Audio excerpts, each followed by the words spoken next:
Yes, everyone, how are we doing? 67 Hail Hail is in Germany. I think that's the first time we've been able to say that. We're in Champions League duty, just like Celtic. Tomorrow night, we are facing RB Leipzig here at the rather nice looking Red Bull Arena. Now, I will just admit at this stage that my surroundings probably don't look a hell of a lot like a football stadium, certainly one that's hosting a Champions League game in less than 24 hours. And the various kids that you may be able to hear cycling and skateboarding probably doesn't help that either. But this is genuinely around about 150, 200 yards away from the Red Bull Arena. It's about as close as I can get at this stage. Basically up on a hill there and slightly to the left is the Red Bull Arena. It's about as close as I can get right now. I'm not sure if it's accessible that way.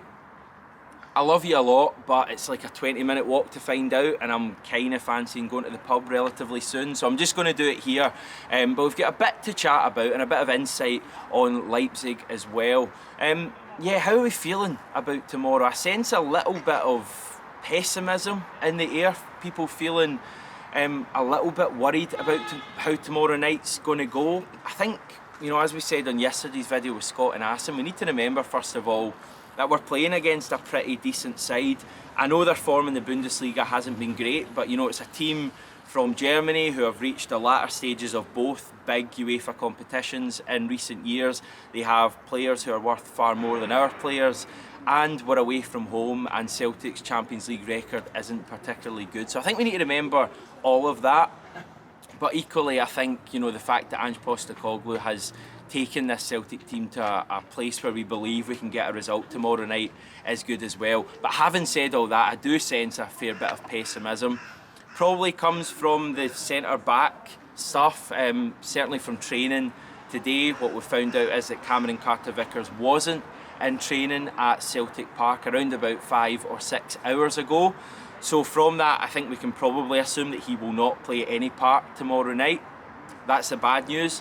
The good news in an attacking sense is that Georgios Giakoumakis did feature in training, and so did Liel Abada, who I stoked rumours about by revealing that Yom Kippur takes place around about now until tomorrow at sunset. But it seems, certainly from the fact that Liel Abada took part in training earlier, like he will be available for selection tomorrow night. But again, Ange Postecoglou will confirm all of this later on. So Carter-Vickers out, Giakoumakis in, and hopefully Liel Abada available as well. So how will Celtic get on tomorrow night? Before I come back and do a bit of chat about that and bring you up to speed with exactly what's happening, let's just get a bit of insight on the Germans, who have been very inconsistent this season. Now, you may remember about a year ago we caught up with Derek Rae, brilliant broadcaster, Scottish football years gone by. He does a lot of Bundesliga stuff, La Liga as well, and he's basically the voice of commentary on FIFA as well, which is a pretty cool thing to say. So yesterday I caught up with Derek for a wee chat about RB Leipzig. So at some point in the very near future, Derek, Hamish is going to be in Leipzig, standing outside the Red Bull Arena, hopefully very soon, by the way, with a wee beer in his hand maybe. Nice city? Lovely city, yes. It's a city that has become very popular, I think, with younger people, especially in the last few years. It's an up-and-coming city, university city, of course. And I think most people who go there enjoy themselves. And it's not that far from Berlin. You can be in Berlin an hour and 20 minutes or so from Leipzig in terms of Deutsche Bahn. But it is, it's obviously a new football city to the Bundesliga in recent years. Of course, the city does have a football tradition long before RB Leipzig were around, but it has certainly added something different. Excellent. A good away day then, hopefully. Hopefully the result goes our way as well. And what are your feelings ahead of the match? What chance do you give Celtic of getting a result? I think they have every chance, to be honest with you. A few weeks ago when the draw was made, I had a feeling that Leipzig might be kicking on by this stage of the season. The truth of the matter is we don't really know about where Leipzig are in their trajectory. Marco Rose has come in as coach. It's still early days for him. One or two good signs, but one or two bad signs as well, it must be said, in particular against Gladbach.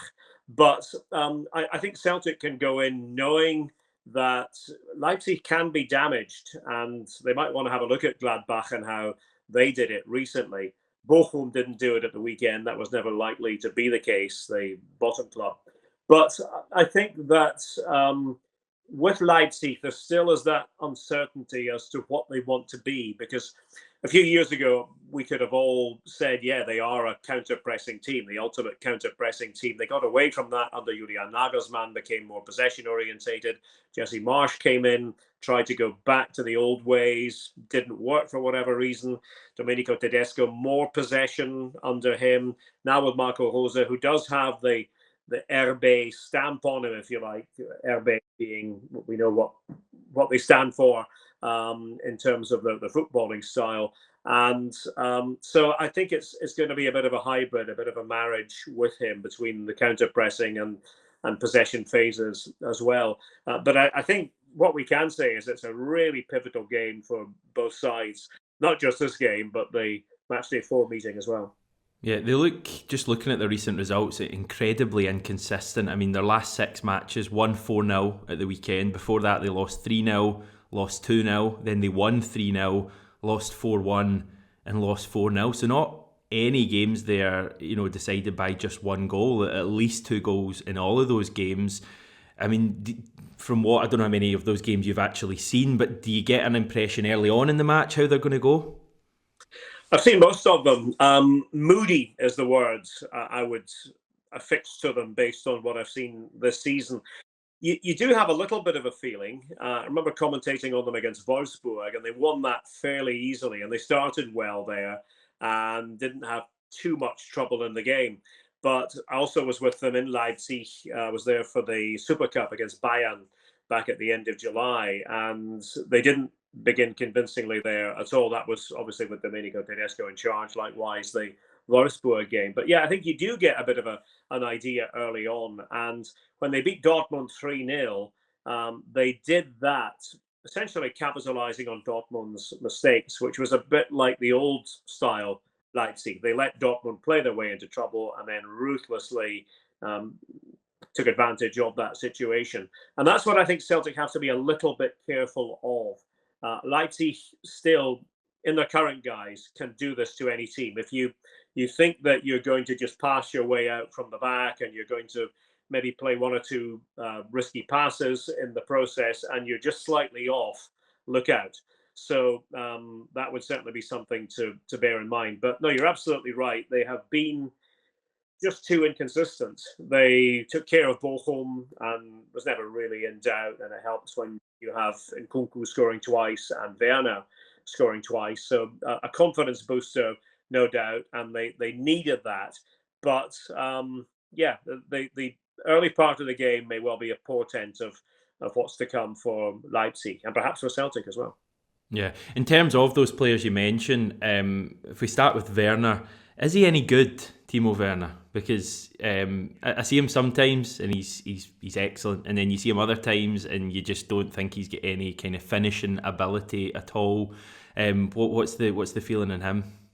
Well, I watched a lot of him in his previous spell at Leipzig, and his confidence was up back then. He used to score, goals easily based on out racing the opposition. It was often the case that they would play in the old Leipzig manner, which was winning the ball the other halfway line, and then 2 or 3 passes later, boom, Werner would score. And a lot of the time, it was a little chip ball over the top, and he would just accelerate away, woe-betide anybody who played a high line against Werner in that kind of mood. It's always interesting to me when a player goes to England, how perceptions can change, and I think are often driven by the media in England. And if somebody struggles for a spell at all in England, then they get written off. And I think it would be wrong to write off Timo Werner.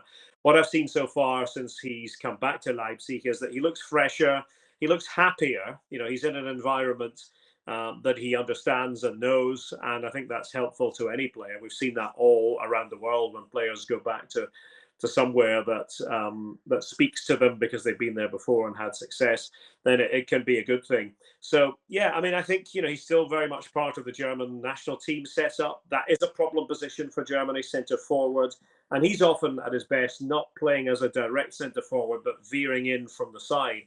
But no, in answer to the question, he is good, and scored twice at the weekend, and somebody who needs to be watched. Okay, Nkunku, is he the other player worth watching? I suppose one of many players worth watching. Yeah, Nkunku is a true world star. I've no hesitation in saying that. And if Nkunku were already in the Premier League, people would be raving about him because he's that all-around forward that every team craves and every team facing a player like that fears, because he can do so many different things. He can dribble past you. He can use his explosive pace. He can use his powerful finishing.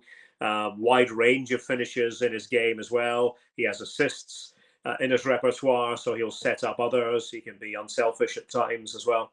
And so if he is on, you've really got to look out. And he can play across the line. He can play off the front. You could play him as a centre forward, which often happens too. So yeah, he is everything that a team dreads when he's on top of his game. But he's not always on top of his game, and Celtic have got to hope that they can contain him.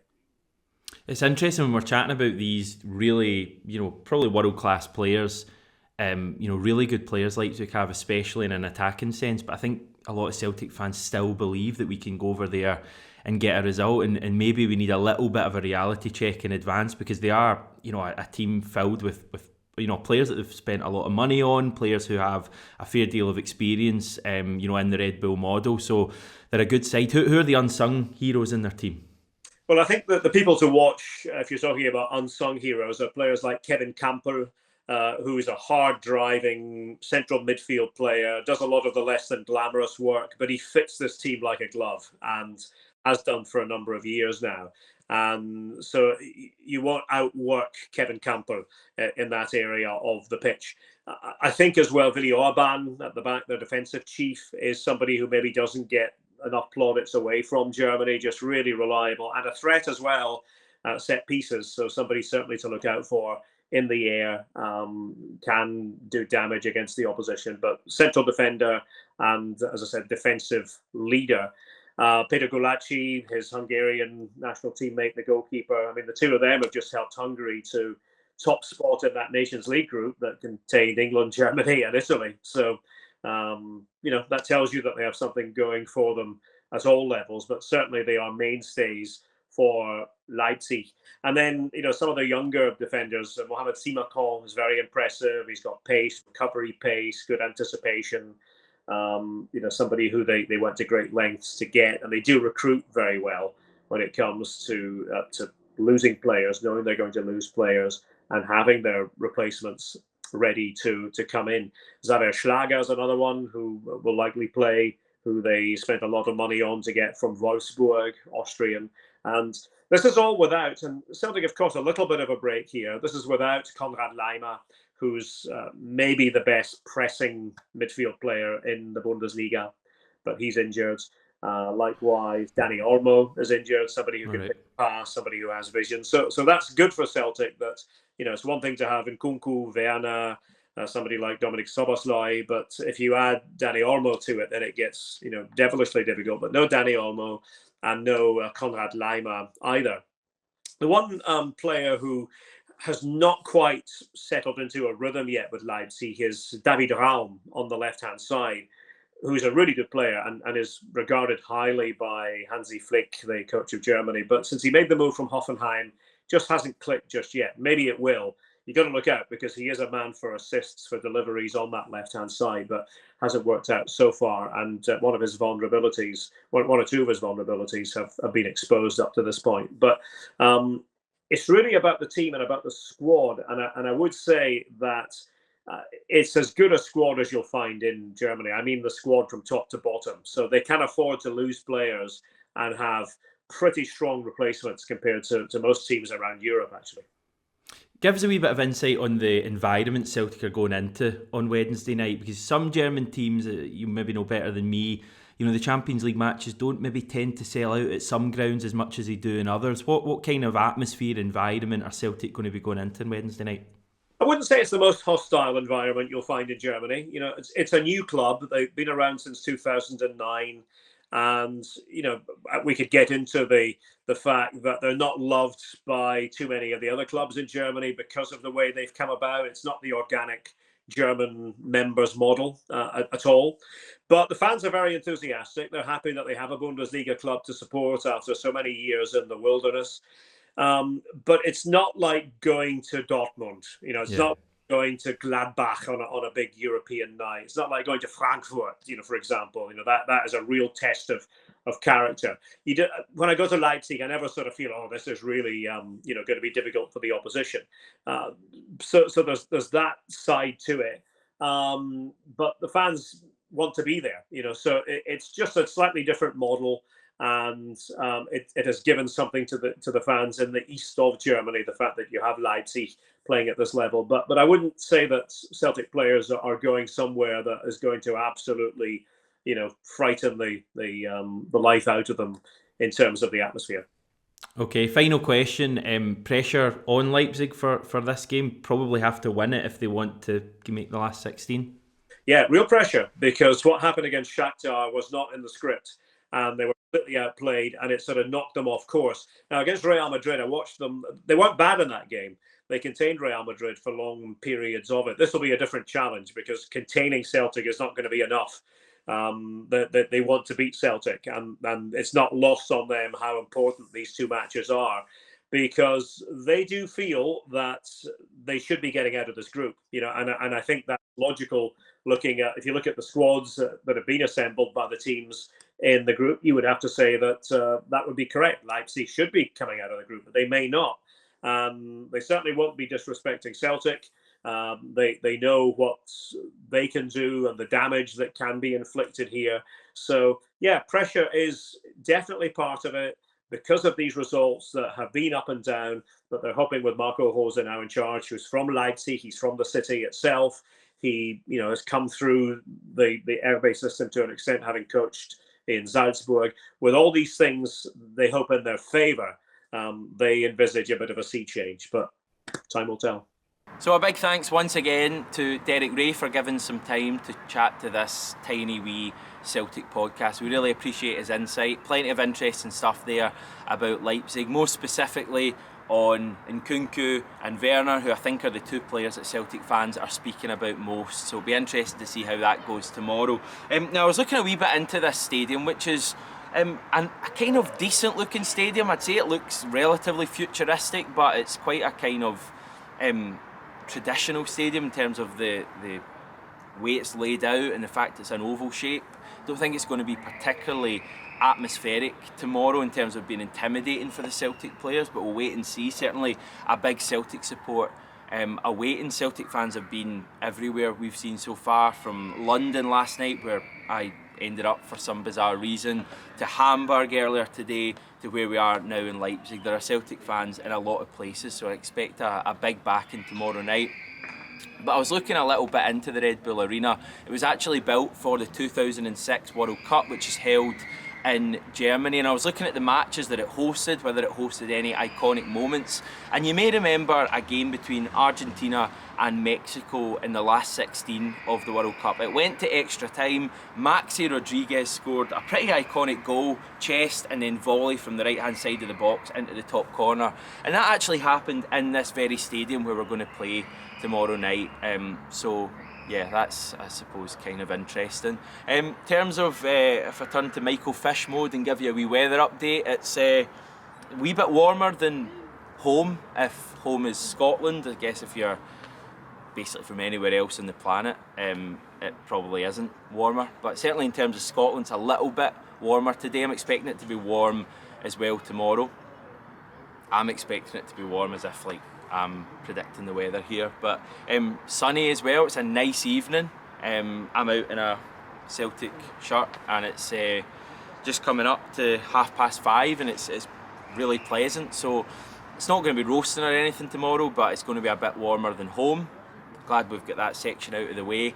And yeah, just in general tomorrow night, kind of looking forward to it. I don't think I'm quite as pessimistic as a lot of people seem to be online. I think a draw is an achievable result for Celtic, and I think it's a good result for Celtic. Yes, it would put a lot of pressure on our home matches in match day 4 against Leipzig and match day 5 against Shakhtar, but I think if we're able to get a draw tomorrow, it gives us a real opportunity to make the last 16. I think if we lose tomorrow, it does become a good bit more difficult, because you've probably given Leipzig a bit of encouragement. I think there's a real opportunity tomorrow to basically end Leipzig's hopes of making the last 16. In terms of the predicted 11 for tomorrow night, this is what I am going for. We are going with Joe Hart in goals, a back 4 of Josip Juranovic, bringing that back, Stephen Welsh, Moritz Jens and Greg Taylor. We've got Callum McGregor, Matt O'Reilly and Reo Hatate in the midfield, with Liel Abada on the right, assuming that he's available, Jota on the left and Kyogo through the middle. I don't want to kind of spend too much time chatting about the centre-back pairing there. The way I would look at it tomorrow night, if it is indeed Welsh and Jens, is that it's a huge opportunity for the two of them to put a really good performance in against good opposition and give Celtic a real opportunity to have a foothold in the match. I could see it being relatively close, even though a lot of Leipzig's games haven't been close recently, and I just really hope Celtic can come away with at least a draw. I think, as I say, it really sets us up for the rest of the group. If we can come away with at least a draw, keeps us going. If we get a victory, we're in a really good place for the last 16. So I hope you don't mind. I'm going to leave it there. Probably rabbited on far too much. A big thanks for watching. Big thanks to Derek Rae as well for giving some insight on Leipzig. I am going to turn that camera off and probably find a pub where my pals probably already are. Tomorrow's game is a 5:45 PM kickoff Scottish time. After the game, we will have John and Asim doing the reaction, and hopefully they are reacting to a really positive Celtic result. Remember to check out Ange and whoever player it is doing a press conference this evening for the full team news. And yeah, just can't wait for the game. Bring it on, a huge opportunity. We've been waiting in this big Celtic win to come. Hopefully it's tomorrow night.